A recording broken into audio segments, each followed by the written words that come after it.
Dans cette vidéo, direction Bressuire pour une balade d'environ 7 km sur la coulée verte au pied des remparts d'un château du XIe siècle. Avec un départ du parking devant l'entrée du château. Cette randonnée est une boucle permettant de faire le tour de deux petits lacs situés de part et d'autre du promontoire sur lequel est perchée la forteresse. Du moins, c'est ce qui est présenté sur le tracé, car en réalité, après avoir pénétré dans l'enceinte du château, pour ensuite descendre le long de l'énorme rempart vers le jardin du Perret, vous allez suivre le balisage au bord du cours d'eau du Dolo, mais sans jamais atteindre le lac de la Chaise. Or, ce petit lac a réellement existé, et merci à Christophe pour cette ancienne photo prise lors d'une vidange. Mais ce n'est plus aujourd'hui qu'un terrain marécageux. Terrain sur lequel, de la passerelle qui traversait l'étang, un pêcheur nostalgique essaie vainement d'attraper un brochet. Sans trop attendre, le mieux à faire est de rebrousser chemin, presque sur le même sentier, mais en empruntant les passerelles. En retrouvant le bas du château, au départ de l'autre partie de la boucle, se trouve un curieux verger des sculpteurs. Verger, situé près de la chapelle Saint-Cyprien du Xe siècle, est aujourd'hui lieu culturel.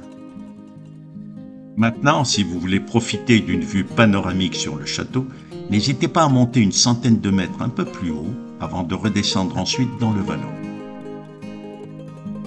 Sinon, à partir de ce jardin, la balade est ombragée et longe le cours d'eau du Dolo qui serpente dans cette coulée verte. Les ruines d'un ancien moulin, où seuls subsistent quelques pans de murs, témoignent de son importance passée. Et finalement, le Dolo vous guide jusqu'à l'étang de Bellefeuille, qui, lui, existe bel et bien. Il est très agréable d'en faire le tour, en prenant le temps d'écouter et d'observer grenouilles et canards qui s'y prélèvent. Pour le retour vers le château, après avoir longé le magasin de bricolage, il faut se montrer prudent en traversant la D35. Dans les sous-bois, le sentier aménagé dispose de plusieurs endroits pour des pauses pique-nique. Avant d'arriver au château, un ancien lavoir protégé par une grille mériterait largement d'être mis plus en valeur. Et puis, c'est déjà le sentier des Chèvres, au pied des remparts de l'enceinte nord, qu'il suffit de longer pour rejoindre l'entrée principale.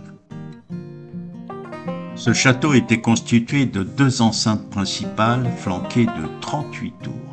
La plus grande muraille faisait 700 mètres de long.